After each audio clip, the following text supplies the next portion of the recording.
Welcome back to the Nevada Hoops Podcast. I'd like to thank you all for tuning in to episode 9. We are going to go in a little bit different direction than today, or a little different order than normal. We're going to kind of start off with a little conference realignment, and then we will go into recapping the rest of the Mountain West team's performances this past week and what they're looking at in the upcoming week. And then we'll finish it off with our preview of our 2 games this week. So, we've kind of been talking about maybe coming back to the conference realignment. And so that's what we're going to do here. So it's been super quiet on that front. I suppose maybe part of that is, so the Mountain West just filed a motion to dismiss from the PAC's lawsuit against us. You know, how they were in distress when they signed their contract. So hopefully we get some positive news on that front. And then maybe you'll start to see some of these dominoes falling. Nothing. I've kind of checked with my source on Northern Illinois, and it's just not pretty quiet over there. A lot of the fans are pretty saddened that there's, rumors out that the talks with the Mountain West and their school are kind of falling through, but there's still some people that are out there that are saying that the fact that you're not hearing anything could possibly be a good thing too. And you haven't had the school come out and say they're turning down an offer or they're moving on or anything like that. So a lot of people are still thinking they're probably still trying to work something out there. Obviously we had North Dakota State was kind of in the news here a few weeks ago as a football only invite. Brett McMurphy reported it. Not the biggest Brett McMurphy fan, and although he has nailed a lot of this conference realignment stuff, he has been the first word on a lot of this stuff. I don't know if you listen to his interviews, he really sounds like he's really grasping for straws there and just kind of pulling stuff out of his rear. So I really don't know how much there is to that North Dakota State. I mean, it's definitely, I wouldn't say it's impossible that we go that route, but I'm still thinking that they ultimately, the Mountain West and the PAC for that matter, I really don't foresee them bringing up an FCS school. That's just kind of my gut, kind of my prediction on it. If I had to say, even though it has gone really silent, I'm still thinking Northern Illinois as the one more football ad, football only. That is still the prediction that I'm going with. I think that's where they will end up going football wise. So then let's look back at the basketball. Okay. So in my conference realignment episode, I threw out a lot of different options, right? And having had about a month and a half to think about that, I really think that those options are probably there's a lot fewer than what I threw out there. Now, granted, I was kind of taking a shotgun approach there, but St. Louis University, the Billikens, I kind of threw them out as kind of a long shot possibility. The more I've thought about it, I really don't think the Mountain West is interested in going that far east. So But even though we've heard absolutely nothing on it, I'm still saying keep your eye on Wichita State. I just think it's a really nice fit. Even though I think I mentioned when I went on Wichita State message board and their fans don't seem to be all that interested in it. So maybe I don't know what I'm talking about on that front, but just maybe keep your eyes on that one. And then California, right?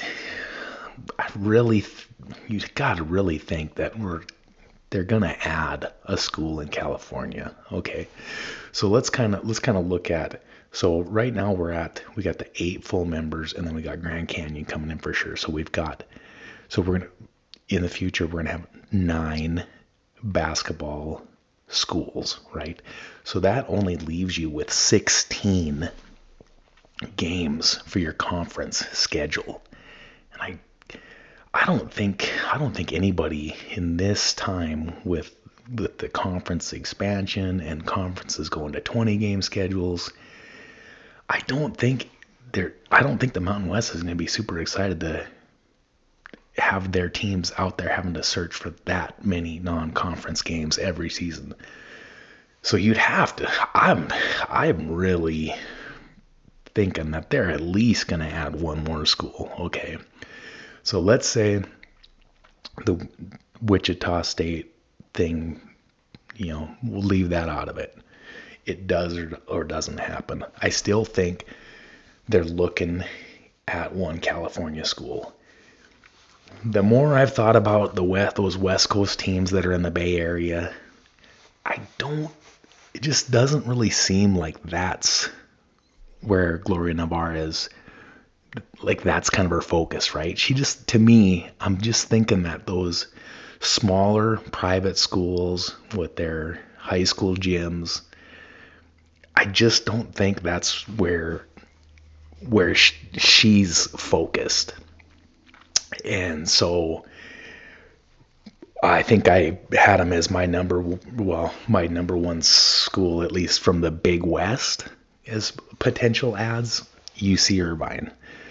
Okay, so obviously they're having a great season right now, undefeated. And not that you don't want to make these kind of decisions on who's had a good month of 2024, right? But it just seems like you've got this huge school, like a 30,000 enrollment. It's in Irvine, which is a suburb of Los Angeles. So you got that easy access to it. You got the huge population surrounding, that area. You got the good basketball program. Obviously, we talked about Russell Turner, who's been there quite a few years. Really solid coach. They've just been good for a really long time. And it's just, it probably just comes down to, does their administration want to try to elevate their school into more of a national market, right? So I don't know I haven't done a deep dive into the president and athletic director at UC Irvine, so that's probably ultimately what it comes down to. Behind the scenes, is there a push from those people to want to get into the Mountain West and want to elevate their programs? And then I guess maybe a minor thing with them is I haven't really looked into it that hard, but I know they used to have a really solid baseball program. So that's another benefit there, right? With the addition of them and Grand Canyon coming in, you probably would have a stronger baseball conference than you had in the old Mountain West. So that's another little bit of a benefit there with them. But so yeah, that's kind of my so my that's kind of my prediction from a basketball standpoint. I'm thinking, even again, even though we haven't heard hardly anything on this, so I'm really just kind of going out on a limb and just swinging for the fence here. And we'll see if I end up looking smart or looking like an idiot, but that's my prediction there. So that's about all I've got on. I guess we'll just quick touch on Hawaii, uh, Grand Canyon, and UTEP. So like kind of where they're at from a basketball perspective. I guess first, so Grand Canyon, they've had this team that was really expected to make some serious noise this year, and they kind of started off a little slow there. I don't know. They're I guess 4-2, so they really haven't played a whole lot of games, but they lost to Arizona State in lost to them by by 10 points or so. So I mean that loss is probably looking a little bit better. Arizona State's really been playing well lately. Then they got picked off by UC Davis. That wasn't great. But I think I want to say their best player missed those first few games and then just came back for like the last two.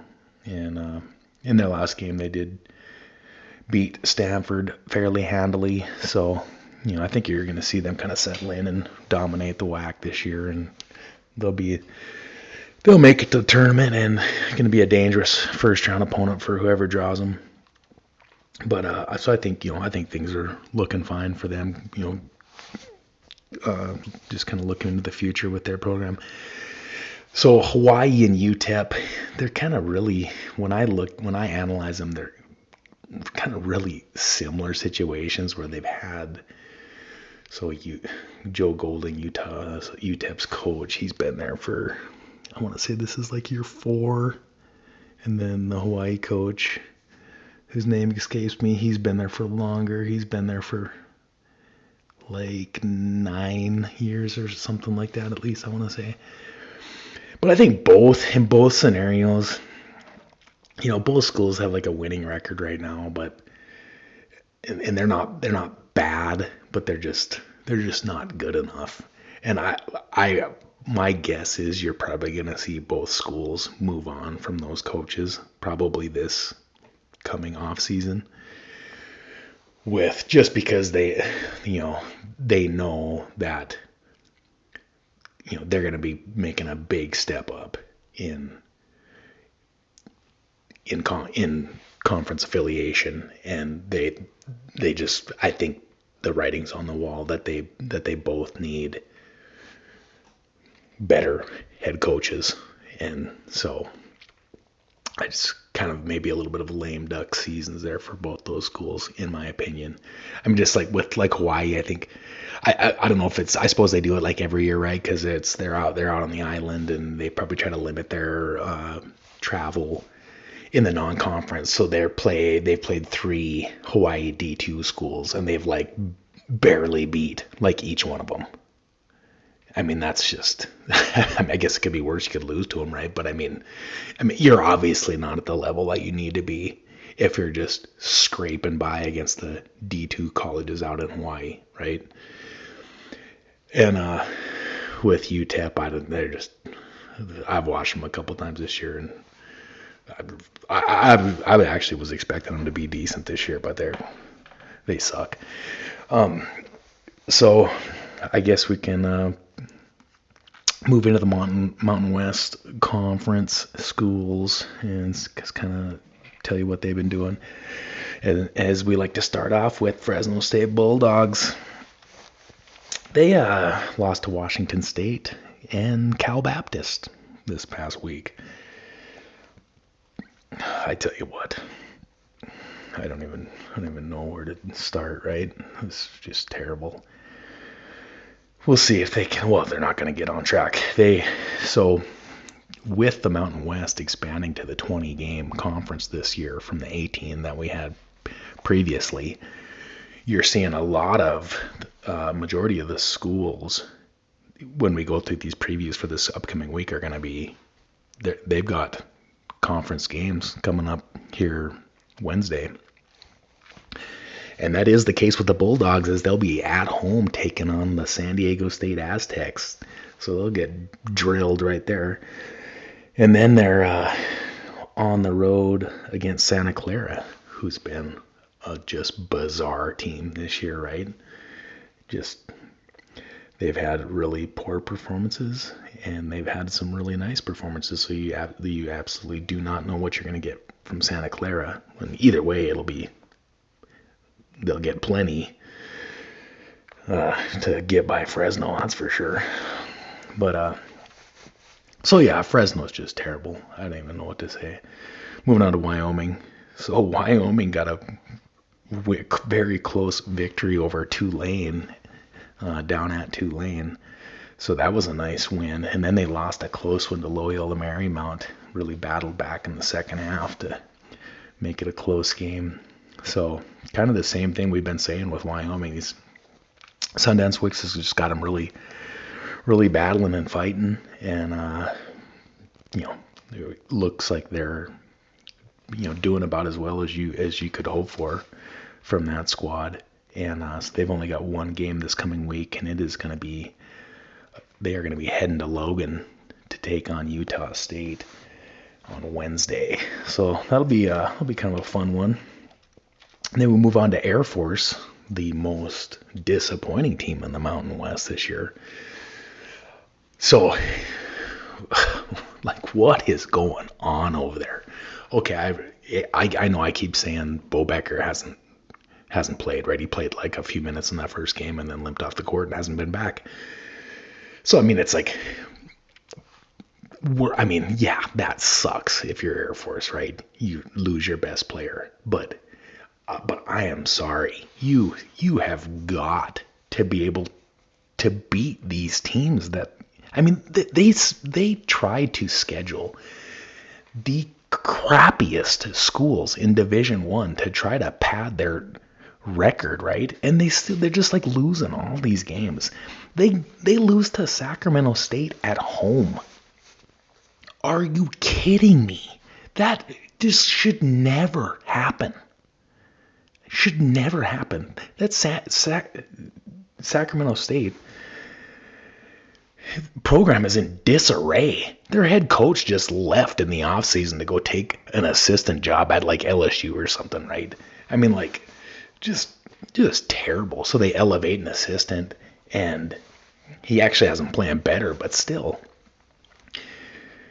I'm going to get into Air Force and their home court advantage here in a second, and then they traveled to Wright State and get smoked. Just horrible. Okay, I don't know if so Joe Scott, in my opinion, he's got to be on the hot seat right now, right? So a little history with Joe Scott. Like he coached at Air Force back in it was like 2003 to 2007, somewhere in that time frame, and I think he took him to the NCAA tournament. And I want to say then he ultimately left there and maybe went to Princeton and was there for a couple years, and then I think he basically got fired there and then bounced around, and then he's back at Air Force because I guess he was the one coach that got him to the tournament, right? So they go back to this Joe Scott guy, and I guess he used to be regarded as like this great mind, this great X's and O's guy or whatever, right? But obviously the guy cannot recruit in the modern era. I watch these Air Force games and they look so bad. They are so slow and unathletic. It is just disgusting. I'm sure they think like, oh, we've got to run the Princeton offense because we're an academy and we can't get any athletes in here. But I don't know. I don't have all the answers, and I'm kind of stepping outside of my box a little bit by making this statement. But to me, you've got to play a style at Air Force where you can, which is what I think the second highest elevation in Division I basketball to Laramie. You've got to play a style where you can wear down and tire out a team like Sacramento State. Sacramento State should not be able to go to 6,600 feet and compete. That should be an auto win. When you're playing those bottom of the barrel Division I teams at home, it should be an auto win because you just run them out of the gym and gas them.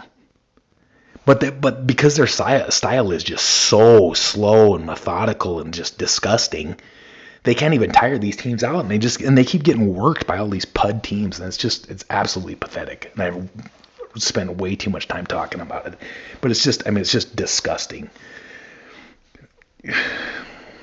They're at Miami, Ohio tomorrow. Probably get drilled there, even though Miami, Ohio is horrible. Then they got Stony Brook at home. They'll drop another home game to a 300 KenPom team. I tell you what. Okay, one more thing. So I get it.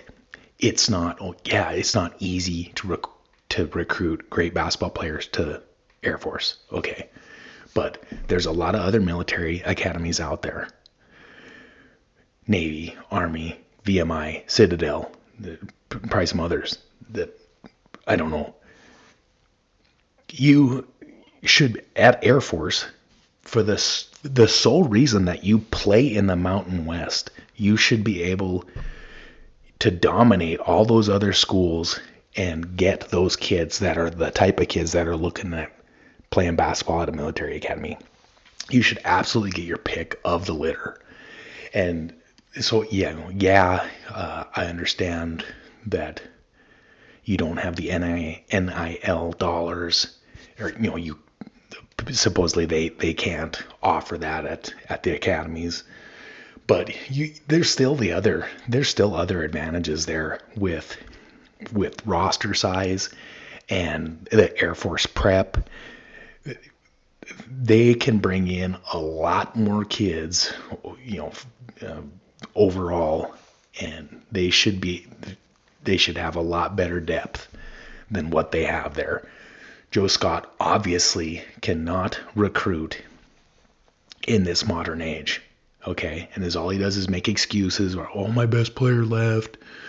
If I had my two best players that have left the last 2 years, we'd be in the top half of the conference. No, you'd still suck, from what I've seen. So, yeah, moving on. San Jose State, finally, the Spartans pull it together after just being. They were the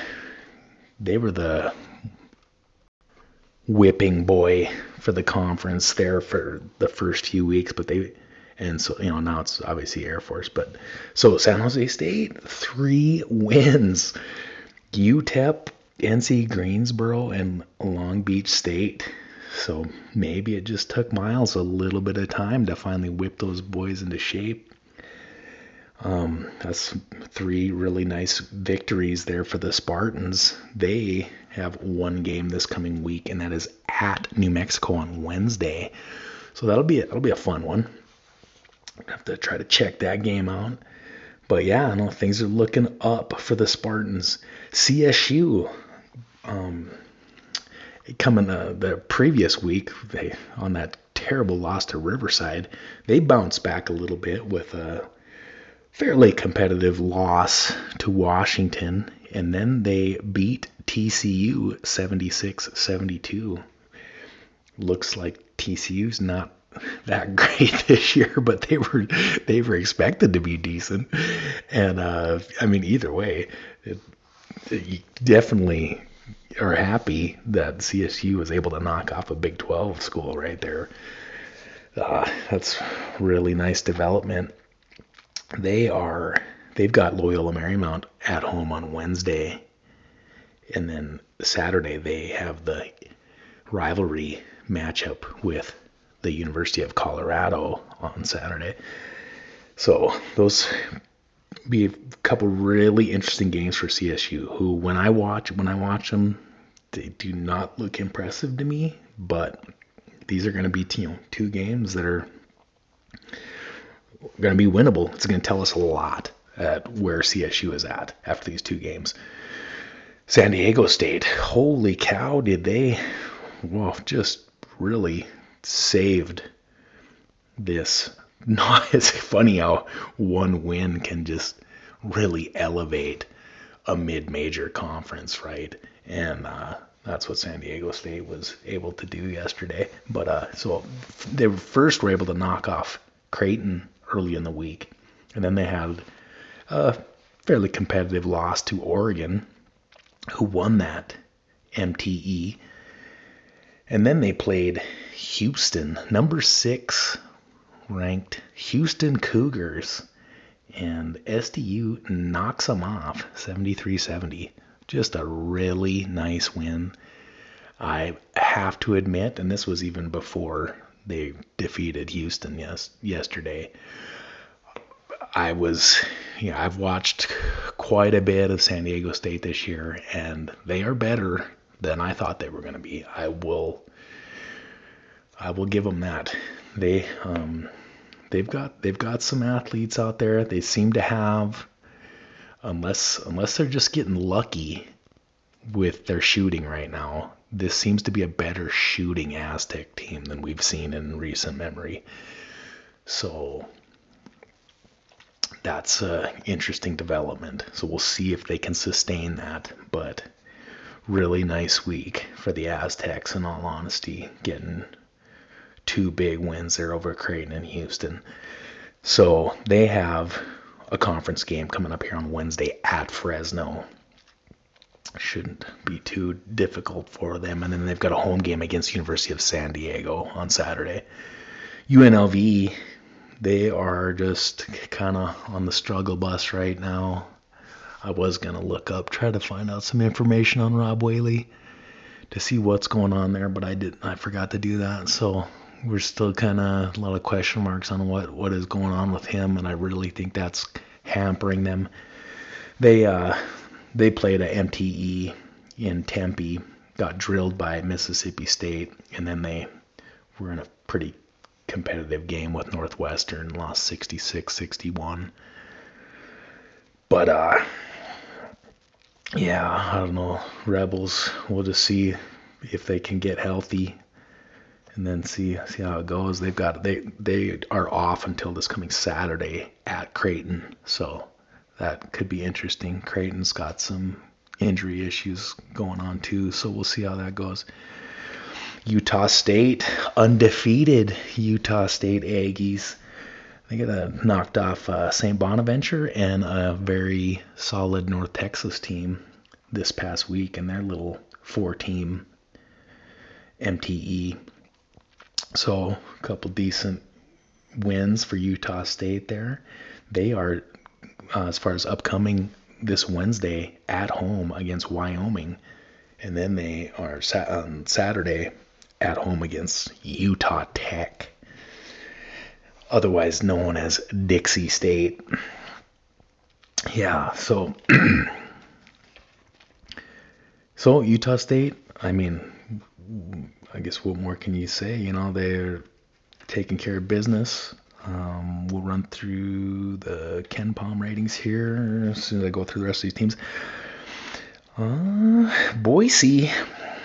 Boise went to, I can't remember where the hell it was at, but some 8-team tournament, and they looked absolutely horrible.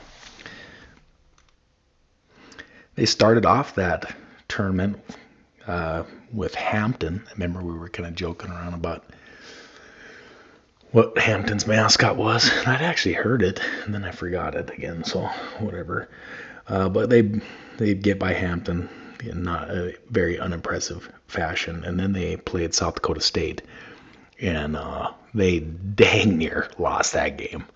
They were very fortunate to get out of that one with a 1-point victory that put them into the championship game against Boston College, where they lost 63-61.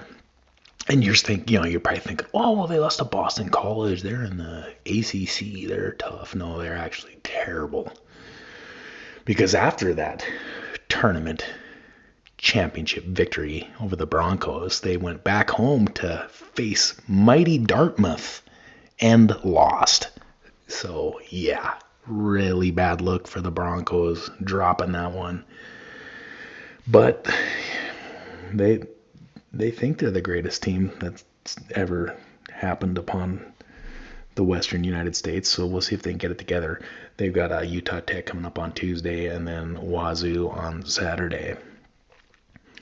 New Mexico, they played a couple big games. They lost to ASU on a tight one, 85-82. And we kind of talked about how ASU, they're looking a lot better than what a lot of people were thinking, right? They've only lost, I believe, the one game so far this year, and so New Mexico loses that one, but then they were able to get back on track by beating USC by 10 Saturday. So split against a couple power conference teams there for the Lobos. Guess, you probably would have liked to have gotten both, but you didn't. What do you do? So they've got San Jose State coming up at home here on Wednesday, and then New Mexico State comes into town for a little in-state rivalry, and those Aggies actually suck this year, so don't expect the Lobos to have a whole lot of problems with them. And so that kind of wraps that up. Let's kind of KenPom ratings before we jump into our preview for these coming two games. And I can see I've went a little bit longer than I was planning. Imagine that. So KenPom rankings for the Mountain West. Nevada comes in at 36, and then San Diego State at 40, Utah State at 46, Boise at 48, New Mexico is at 54. So that gives the Mountain West 5 teams in the top 54. So not too bad, right? Probably not quite as high as we were, at least, mid to later part of the season last year. But still not too bad. UNLV and CSU come in at 107, 110 respectively. And then you drop into the doldrums. The bottom 4, Wyoming at 218, San Jose State at 233, Fresno 266, and Air Force an embarrassing 278. That's kind of where the conference is sitting, KenPom wise. Bart Torvik has us at 31 as just a little side note there. So that leads us into, let's just do a quick little preview on these upcoming games for this week. So tomorrow night, Monday, we've got Washington State coming into Lawler. Bart Torvik has us favored by 9 in this matchup. So basically what you have with Washington State, so their coach last year went and took the Stanford job, right? So they went out and grabbed David Riley from Eastern Washington. So that's basically what you have coming into Reno tomorrow night.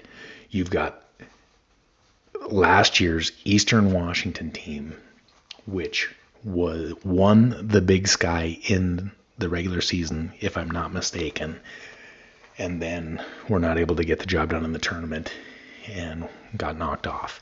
And I think that might have been the second year in a row where they had won the regular season but weren't able to win the conference. So you've got what is basically a really good Big Sky team coming into Reno tomorrow. So their main player is Cedric Coward, I believe is how you pronounce it. 6'6" guard, really nice player. He's averaging 17 and 7 this year. So they'll probably try and keep Coleman guarding him as much as possible, I would think. But yeah, I mean, we just gotta lay it on these dudes. I don't really have a whole lot of analysis as far as like what we need to do, what we need to stop. Other than that, I mean, you just got to lay the smack on these type of teams. You know, they're not bad by any means. They're, you know, pretty much everyone has them had them projected as 5 in the West Coast Conference, and that's probably where they're gonna be. They're 6-2 on the year. They've got a nice win over Bradley, but then they dropped games to Iowa and SMU. You know, they're only 2 power conference schools that they played. So we just gotta take care of business there and get the job done. And then Saturday, the Pack will be heading to Loyola Marymount, who is 3-3 on the year. Bart Torvik has us favored by 7.5 in that matchup. Stan Johnson is the coach at Loyola Marymount. He's been there for 4 or 5 years. So their best player is Javon Porter, he's put up really nice numbers, 17-9 this year, and I believe he's Michael Porter's brother. So you can kind of get an idea what kind of game he's going to bring there. So Javon Porter came over from Pepperdine, right? So Lorenzo Romar was the coach there, and prior to that, he was the coach at Washington, right? He's like this legendary recruiter that can't coach worth a lick. So he gets fired at Pepperdine. Loyola Marymount brings him in. So, you know, they're thinking, hey, this guy's going to do our recruiting for us. And he was able to bring Javon Porter over with him. And so, you know, I guess we'll see ultimately how that plays out. MJ Amy was supposed to be a really big piece coming over from San Jose State for them, but he really hasn't been putting up that great of numbers. He's only playing like 22 minutes a game, so I don't really know what's going on there. But they're 3-3. When you look at what they've done, you know, it's just, you know, nothing super impressive. So, but it'll be a road test, which other than the tournament that we just faced, we don't have a whole lot of those experiences this season. So we'll see if we can go down to Southern Cal and take care of business there. And that's going to wrap this episode up. We're at over 37 minutes. I really was not intending to go that long, but hey, that's where we ended up. So I'd like to thank you all for tuning in. So I don't know. I when I look at the numbers through Spotify where I upload the podcast and then they distribute it, the numbers don't really look that great to me. And it's weird because like I've got like a lot of friends that I know are listening to the podcast because they're communicating to me that, hey, I'm listening to this. So like I know I've got that group out there that is listening. And so when I deduct that from the numbers that Spotify shows me, the people that are listening, and it shows what people that are listening to it on different apps like Apple and Pocket Cast and other ones like that. But when I deduct those numbers from the numbers I see at Spotify, then it would leave like I've got like 0 listeners that are like Nevada Wolfpack basketball fans. And so if those numbers are accurate, like it's I'm not gonna lie, it's like really discouraging because I didn't really, my intention wasn't, hey, I'm gonna put on a podcast that my friends can listen to and laugh at me about. That's a nice little byproduct, but I actually was doing this because I felt there was a need in the market out there for Nevada Wolfpack basketball content, and I wanted to give something to that community, to to look forward to and to enjoy. And I guess what I'm saying, the numbers that I see, it looks like I've got like 0 listenership. So if you're out there, make sure that you are subscribed in whatever app you're listening to, that you're actually subscribed to, and you like the episodes on some of these apps. You can actually write a review. Any of that stuff is gonna help me. So yeah, I guess that's about all I got to say on that. So I'm gonna let you guys go, and we will see you in Reno tomorrow night. Later.